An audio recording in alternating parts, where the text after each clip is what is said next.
ہم بچپن میں جب کرکٹ کھیلتے تھے تو ہماری ٹیم کا نام تھا فرینڈز کرکٹ کلب, جو ہمیشہ ہارتی تھی الحمدللہ, کیونکہ ہم بچے تھے, اس میں سارے ٹین ایجر لڑکے تھے نا 13 سے 18 سال تک کے, تو جیتنا کہاں تھا, ہمارے مقابلے ہوتے تھے پرانے کھیڑو سے. میں اوپنر جاتا تھا, 2-4 چوکے چھکے لگا دیے تو جیت گئے, نہیں ہوئے تو آؤٹ ہو کے آ گئے. اب ہو یہ رہا تھا کہ کرکٹ میں نا ٹیشن, یہ میں واقعات نہیں سنا رہا, آپ سمجھے کہ مفتی صاحب کیا یہ سبق والی باتیں بتا رہا ہوں میں آپ کو.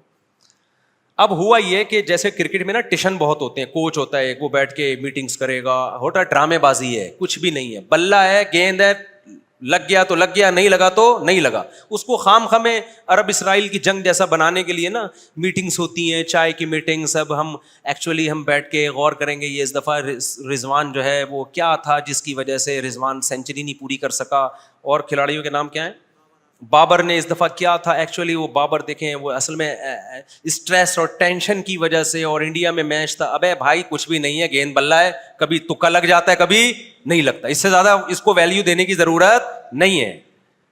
لیکن چونکہ ایک فضول کام کو بڑا بنا کے پیش کرنا ہے بھائی, ایکچولی یہ وہ, تو اب کیا ہے, یہ جو کیچ آؤٹ ہوتے ہیں نا, اس میں تو بالر کا کوئی کمال ہی نہیں ہوتا, وہ پھینک کدھر رہا ہوتا ہے چلی کدھر کی جاتی ہے, بیٹسمین کچھ اور سوچ کے بیٹھا لگ کہیں اور جاتی ہے, وہ کھڑا ہوا کھجا رہا ہوتا ہے, ایک دم گیند آ جاتی ہے, یار یہ کیا ہو گیا. یہ ہے تکے ہیں سارے, تھوڑا بہت آپ کی قابلیت کا دخل ہے, باقی سارے تکے ہیں اس میں. تو وہ زبردست ایسا اچھلتے ہیں, کلا بازیاں جیسے پتہ نہیں کیا ہو گیا. ٹھیک ہے, تھوڑا بہت کھیل میں ہلا گلا ہوتا ہے, میں اس کا منکر نہیں ہوں, چھکے چوکے لگتے ہیں, خوشی بھی ہوتی ہے, بس تھوڑی بہت کافی ہے. اتنا ہلا گلا کیا ہے, کافی ہے. جتنا ہم بچپن میں ہوتا تھا, ہم جب جیتتے تھے خوش ہو جاتے تھے, اگلے دن بھول جاتے تھے. اس سے زیادہ نہیں فری کراؤ کرکٹ کو, ٹائم کو اپنے ویسٹ مت کرو ان فضول چیزوں میں. تبلیغ والوں کی ایک بڑی خاندانی بات یہ ہے, جو صحیح طریقے سے وقت لگاتا ہے نا, اس کو پتہ ہی نہیں ہوتا اسکور چل کے آ رہا ہے. صحیح ہے نا, اس کو پتہ ہی نہیں ہوتا اسکور کیا چل رہا ہے, وہ اپنے کام میں لگے رہتے ہیں.